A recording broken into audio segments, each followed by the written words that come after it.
Welcome to the ALADINO show. Today, from the Hamptons International Film Festival 2016.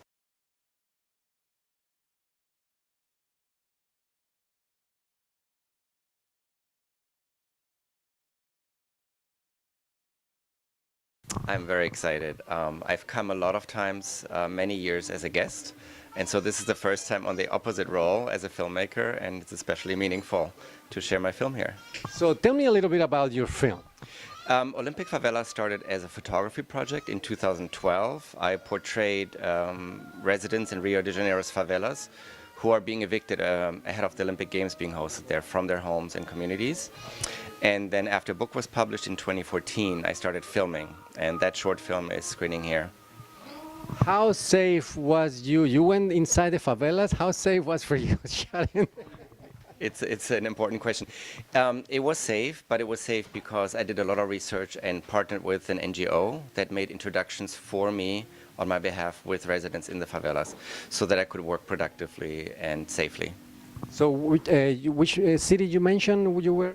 It was in Rio de Janeiro. It was very specific about the evictions ahead of the Olympic Games being hosted there this year. And without giving out, all the whole thing, how hard was it? What complication do you had? What the ups and downs of it? I think the biggest complication was to make that initial contact with people, with the residents in the favelas, because you can't just walk in with a camera and start taking pictures. That's not smart or safe. And I think then it was convincing the residents to collaborate with me on the project, photography and film, because they were very unsure of basically anybody who was coming toward them at this moment, because the state and the city was trying to get them out of their homes with legal and illegal means, with use of force sometimes. So it took a lot of time convincing them and explaining to them what my intent was with the project, which really was to give face to that story of eviction that is unfortunately not unique to the Olympic Games in Rio. It happens many places. Mega sports events are being hosted. And once you were there, how long it took the whole thing, the whole production, while you were at the favela? So the entire project spans 4 years, and being based in Brooklyn and traveling back and forth, I spent about 9 times, 2 to 3 weeks, sometimes 4 weeks in Rio shooting. Lots of legwork, very slow process in the beginning.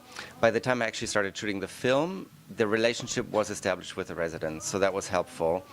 And at that point, it was a very organic workflow, basically. Any particular story that you recall that caught your attention?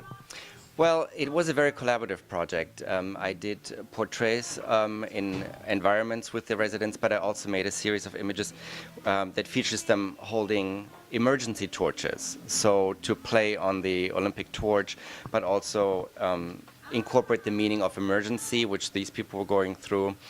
And that collaboration needed some agreement from the residents, and I didn't know if that would work.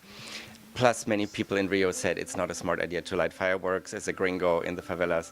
But I wanted to do it, and the nice part was that the residents completely agreed with the idea and the concept and were game. And I think it was important for them to be shown in this moment of strength and representation rather than being only a victim. So when they said that they won't let a gringo, they were mistaken, right? Because you're not a gringo. I am a gringo in many ways, but I can manage to communicate with people and empathize, and I think that's really important. When you build an emotional connection with people, language becomes second, and other cultural differences become second. And ultimately, my work is about finding out what we all have in common. And is there any particular line of work that you want to keep doing in this on these movies production? Certainly, yeah. My next project that I'm planning for Southeast Asia is also a portrait of a community. So that's something that I'm very interested in pursuing. So what caught your attention? What made you inspired to follow that type of? Well, I think it was 2 things. First of all, the ideal of the Olympic Games being this event that unifies people, but then in the reality also displaces many thousands every time it's being held, almost every time. And then also the question for me, why do people in Rio's favelas who live in places that we know and that are being portrayed in press and movies even as really bad places, why do they want to stay so badly? And I was curious to find out. And then you find out that they have really wonderful communities that have their problems, but also have huge benefits and oftentimes are located in really amazing, beautiful locations in the city, which goes into the real estate aspect of these removals. So those were the two main factors. Yeah, everything is involved with the real estate. They want to clear out the area in order to have more value to sell the hotels, et cetera, et cetera, et cetera. So anything else you want to add to the audience? Just that I think I'm very grateful to be able to share the film and share the story of the Olympic Games that I believe more and more people are being aware of. There's more and more host cities that withdraw applications because they realize that system of the Olympic Games is hard to sustain in the future. It's just too expensive. I think Yeah, like corrupt. Yeah, the money goes into many different pockets. That's for sure. Yeah, and I think a nice takeaway for me was that despite all the problems people were going through, which were very severe, it was beautiful to discover that they have a great sense of positivity still, and they're very hopeful and joyous still. I don't know if it's the Brazilian gene, but that was a beautiful thing to always discover that despite the hardships, there was always this spark of joy there. And talking about joy, what was your joyful moment? I'm sure you have many joyful days over there. Which one was the most that caught your attention, that you feel like, wow, I gotta come back to Brazil? I think it was making the connection with the people in general. So, you know, there were moments where when I photographed this gentleman on the cover of the book that I made, that, you know, is a fisherman, and you wouldn't necessarily expect them to start having creative ideas about how to shoot it. But here we went. This fisherman, who is also a main character in my film in the end, started art directing the photo shoot in very great ways that were completely unexpected, and that was really fun and great. Don't be surprised. You see now why Jesus picked up 12 fishermen. Yeah, exactly. Good point. So the book was the first part of the project. I am basically a photographer, and this is my first film. So from 2012 to 2014, I did still photography portraits of the people, and those were those two series of them in front of their homes, which were spray painted with number codes for removal and demolition. And then the other series where they're featured holding these emergency torches. And what a photographer needs to step from photography to filmmaking? It's a good question. In this particular project, it was such an organic transition that I think you just have to have a story that you really love and characters that you care for, and you go for it. You try and make it happen the best way you can. Why you thought that you couldn't tell the story by the photographs like many photographers do, and you have to transfer it into film?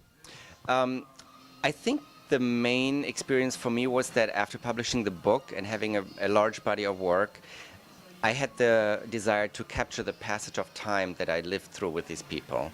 You know, at that point I had spent like 2.5 years with them, on and off visiting and experiencing, seeing how their environment changes, see what they're going through. And the filming was a way for me to bring the aspect of time into that experience and into the project.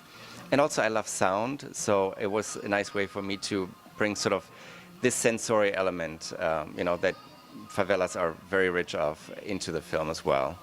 Great. Well, it's great to meet you today here, and I'm glad that you were and met the favelas people. I've been in the favelas because I've been in Rio many times, and I know what you're talking about. And I have great times also spending time in Rio, in the neighborhoods, meeting with the people. That's what a lot of tourists are lacking, of having the connection with the people. Now, let me ask you this. Did you ride the bus shirtless? No. Okay, next time you go, you have to do that. It's a to-do list. Let me tell you this funny story, because that's also with this fisherman. People in the bar were making fun of him wearing the same red shirt a few days in a row while I was filming him. And then he turned around and said, the gringo has been wearing the same shirt since yesterday. And he was right, because it was one long sleeve shirt that I wore because of the mosquitoes. So I was trying to protect myself. But so no shirtless, rather long sleeve.